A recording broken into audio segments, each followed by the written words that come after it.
Hi నమస్తే welcome to మర media. నేను మీ కేవీఆర్. బాబు గారి మార్క్ విజనరీ పాలనను ఈపాటికే రాష్ట్రం టేస్ట్ చేసింది. ఇక ఈ 6 నెలల కాలంలో ఎట్లాంటి కథలు, కథనాలు వండి వార్చారో, ఏ రకమైన డైవర్షన్ పాలిటిక్స్ చేస్తున్నారో, తర్వాత అరెస్టుల పేరుతో సామాన్య ప్రజానీకాన్ని కంట్రోల్ చేసే ప్రయత్నం ఎట్లా సాగిందో అన్ని ప్రజల కళ్ళ ముందర ఉన్నాయి.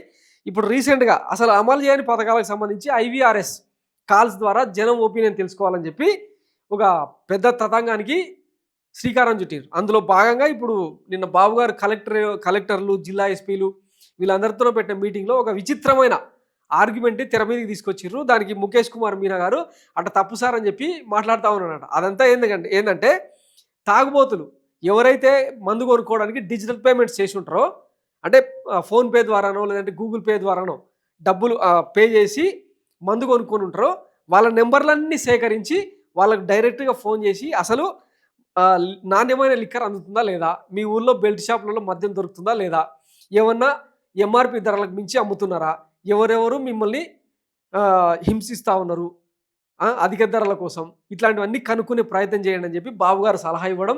సార్ అట్లా తాగుబోతుల అభిప్రాయాన్ని తీసుకోవడం కరెక్ట్ కాదని చెప్పి ముఖేష్ కుమార్ మీనా చెప్పడం.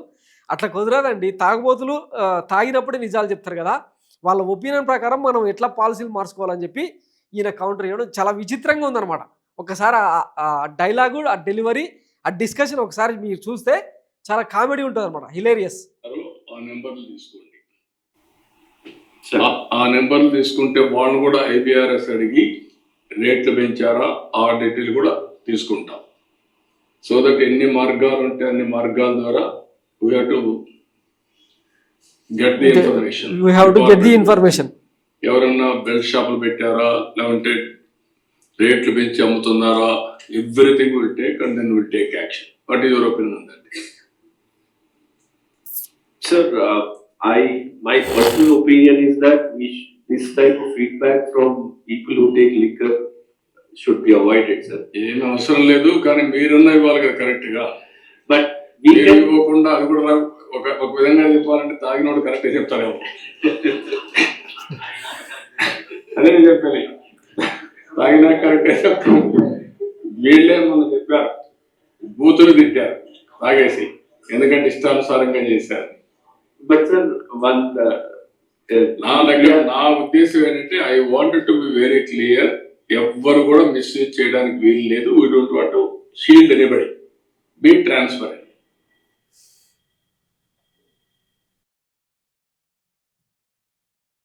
సో ఇది బాబు గారి విజనరీ పాలనకు పెద్ద ఎగ్జాంపుల్ అనమాట. ఎందుకు సార్ ఒక ట్రయల్ వేయొచ్చు కదా రాష్ట్రంలో. అంటే బాగా తాగుబోతులను ఒక 100-200 మందినో 1000 మందినో పిలిపించి సెక్రటేరియట్లోనో లేదంటే మీకు నచ్చిన మంగళగిరి ఆఫీస్లోనో కూర్చోబెట్టి వాళ్ళ దగ్గర కూర్చొని మాట్లాడితే బాగుంటుంది. ఎందుకంటే తాగినోడు లోపల మనిషిని బయటకు తీస్తాడు, మొత్తం నిజాలే కక్కుతాడు.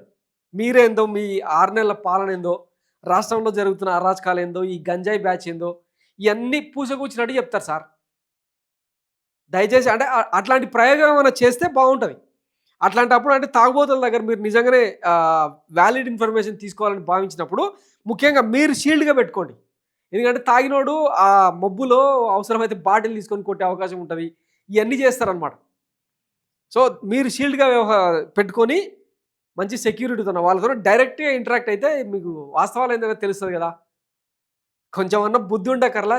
లిక్కర్ సిండికేట్ను 2019కి ముందు, అంటే మీరు ఏదైతే లిక్కర్ సిండికేట్ను ప్రైవేట్ పరం చేసిరో దాన్ని కంట్రోల్ చేసి ప్రభుత్వానికే ఆదాయాన్ని తీసుకొచ్చేలాగా వైఎస్ జగన్మోహన్ రెడ్డి మొత్తం ప్రభుత్వ ఆధీనంలోకి తీసుకొని టీచర్లతో లెక్కలు రాయించి డిస్టిలరీస్ అన్ని ప్రభుత్వమే నడిపిస్తే అది అక్రమము అని చెప్పి 1000 కోట్ల రూపాయలు దొబ్బేసిర్రు అని చెప్పి ఆ ధనుంజయ రెడ్డినో ఎవరినో అరెస్ట్ చేసి ఇక నానా హంగామా చేస్తారు. ఇప్పుడు దానికి సంబంధించిన ఎంక్వైరీ లేదు. దాని అవుట్పుట్ ఏందనేది ప్రజలకు చెప్పాలి కదా. ఎన్ని 1000 కోట్లు దోసుకున్నారు ఏందన్నది. ఇప్పుడు మన హయాంలో ఏం చేసినాం, బాబు గారేమో అధికారులకు మొత్తం డెలివరీ చేస్తారు. ఏమని ఆదేశాలు, మొత్తం ట్రాన్స్పరెంట్గా జరగాలి, ఎక్కడ ఏ చిన్న తప్పుకు కూడా అవకాశం ఇవ్వద్దు, టెండర్ల ప్రక్రియ చాలా పారదర్శకంగా జరగాలని చెప్పి ఆదేశాలు ఇస్తే గ్రౌండ్ లెవెల్ ఏం జరిగిందో తెలియదా? ఎవ్వరికి వాడు ఇష్టానుసారంగా నా ఇలాకాలోకి వచ్చి నువ్వెట్టమని నమ్ముతారా అని చెప్పి ఆడియో వీడియో రికార్డులు బయటకు వచ్చిన సంగతి చూసినాం కదా. ఇంత జరిగింది. ఒక్కొక్కడు కోట్లు పోసి ఆ వైన్ షాపులు దక్కించుకున్నాడు ఊరికేనే వదిలేస్తాడా? ఇప్పుడు ఎంఆర్పి రేట్ల కంటే మించి అమ్ముతున్న సంగతి తెలియదా? ఊరూరులో ఒక్కొక్క ఊర్లో 5 లక్షలు 10 లక్షలు పెట్టి ఒక్కొక్క బెల్ట్ షాపును సొంతం చేసుకోవడానికి వేలం పాటలు. ఏకంగా మన వంగలపూడి అంత మేడం ఇలాకాలోనే పెద్ద గోడౌన్‌లో నిన్న మొన్న ఆడియో, వీడియో ఎవిడెన్స్ వచ్చింది కదా!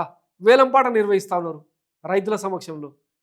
ఇయన్నీ అంటే మనం కళ్ళకి గంతలు కట్టుకొని, ఇంక మనం చేసిందే రామరాజ్యం, ఇదే పాలన అని చెప్తే ఇంక దానికి ఎవడేం చేయగలుగుతాడు?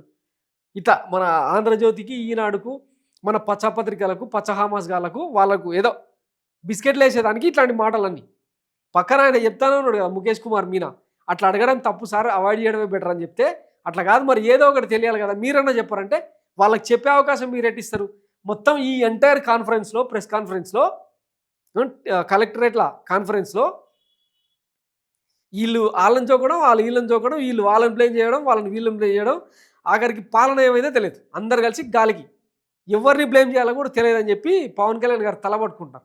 3 చెక్ పోస్టులు పెట్టినా కూడా బియ్యం అక్రమ రవాణా ఆగుతలేదని చెప్పి తమ అసమర్థతను తామే బయట పెట్టుకున్నట్టు అయిందన్నట్టు. సో, ఇది విజయనగరం పాలన మనం అనుభవిద్దాం. ఈ 4.5 ఏళ్ళు. 6 ఏళ్ళు 6 నెలలు అయిపోయింది. ఇంకొక 4.5 ఏళ్ళు ఓపిక పడితే అయిపాయి. ఇవాళ రేపు జమిలీ ఎన్నికలకు సంబంధించిన తతంగం ఏదో పార్లమెంట్‌లో జరుగుతుంది కదా! దానికి సంబంధించి ఒక క్లారిటీ కూడా రాబోతున్నది. 2027లో వస్తదా? లేకపోతే 2029లో ఎన్నికలు వస్తాయా అన్నది వేచి చూద్దాం. అప్పటిదాకా ఈ విజనరీ పాలనను, దిక్కుమాలిన పాలనను అనుభవించాల్సిందే. Thanks for watching Myra media. నేను మీ కేవీఆర్. Thank you.